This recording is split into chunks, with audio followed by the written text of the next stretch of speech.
I don't know if I even need to keep saying it, but just WGUisms everywhere.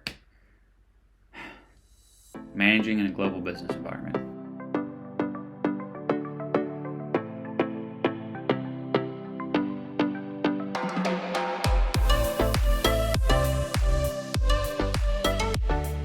D080, Managing in a Global Business Environment.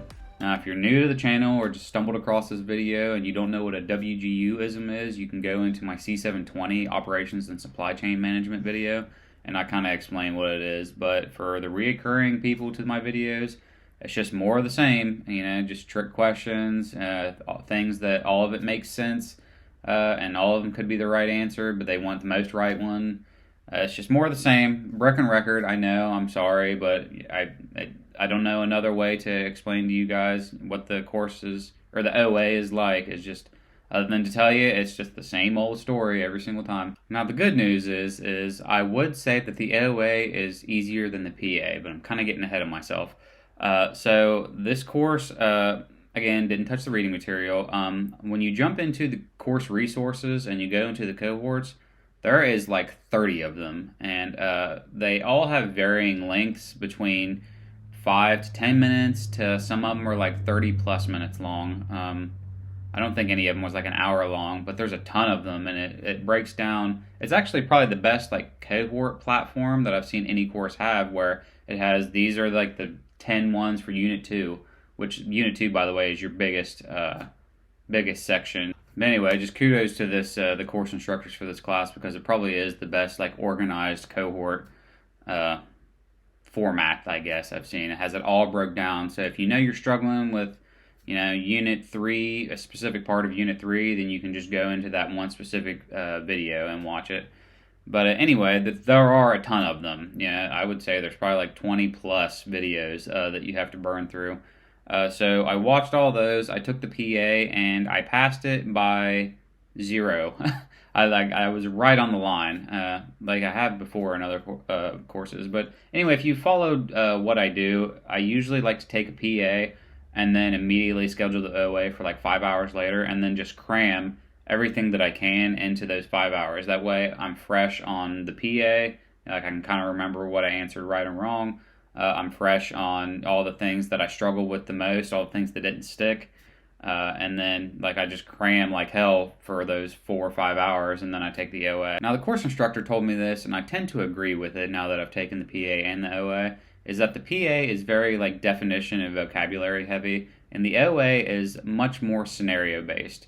And I agree with that after taking it, because I can remember vocabulary and definitions decently well, but I'm better at like what would be like critical thinking my way through a question. So if they give you a scenario and say, well, which one of these would be the best path forward, you can process of elimination, you can kind of figure your way out, to at least narrow it down to maybe 2, and then, you have a 50-50 shot of getting it right, even if you're not 100% on it. So the scenario-based is a lot better for me, and it showed, because I passed the OA pretty well and barely passed the PA. But then again, it could have been from the cramming for the 4 or 5 hours, but nevertheless, I thought the OA was much easier than the PA. But that's just my specific OA. Some of you might get a different OA, and it might be harder. I've seen people complain about this course, saying that the OA sucked for them. It's just all very subjective, What was easy for me, it might be hard for you. What was hard for me might be easy for you. It's like a flip of a coin. Experience, what you studied or how you study. There's just so many different factors. On that WGU accelerated page, people are always saying, how long will it take me to do this degree, or how long will this class take me? And after being at WGU for a while, I'm kind of realizing that that's, not to be disrespectful, but it's a stupid question, because there's no answer to it. Like I said, what's hard for you might be easy for me. What's very difficult for me, like D080 financial accounting, it was terrible for me. I failed it 3 times, and I could not get the information to stick. But you go on like Reddit or these accelerator pages, and people say, oh, I knocked out D080 in 3 days. Well, it took me like 2.5 of a term, like 2.5 months to complete that course. But some people say it's easy. So everything's very subjective. But anyway, getting back to this specific course, I thought the OA was much easier than the PA because it was all scenarios and you can process of elimination and I don't want to say common sense, but kind of common sense your way through a lot of the questions. But that's all I really have for the course. The course only took me probably 4 or 5 solid days of studying, maybe a few hours here and there. Those cohorts take a while to get through because there's just so many of them, and some of them are 20 to 30 minutes long. So it takes a while to get through all those, but that's all I did for this course. I watched all the cohorts, took good notes, took the PA, studied what I didn't do well on the PA, and then took the OA, and I passed it pretty well. So that would be my path to success for you guys, or for anybody that wants to accelerate through this course. That's all I have, though. Moving on, I started project management. I think that's what the name of that course is. Project management. Yes, project management, C722. So hopefully I can knock this one out pretty quick and come back. I only have 8 classes left, guys. 8 classes until I can get my fancy piece of paper that says I'm an educated man.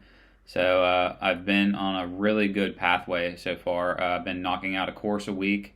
I could probably even go faster than that, but I've just been giving myself a week to complete each course, and I still have a ton of time. The goal as of right now, if I can keep on this path, is to graduate by the end of the year. So I think you have to apply for graduation. It takes a while to get it back. So I'm trying to finish like December 15th. So there's plenty of time for me to apply for graduation and then get it back saying that you've been approved for graduation. Because there was a guy that I was watching that said that he didn't want his master's degree and his bachelor's degree on the same year because he thinks it might just look bad, which that makes a lot of sense. So I want to get my bachelor's done in 2023 and then get my master's done in 2024. So that's the goal right now. But yeah, 8 classes left and I should be an educated man. That's all I have, and I'll see you guys on the next one.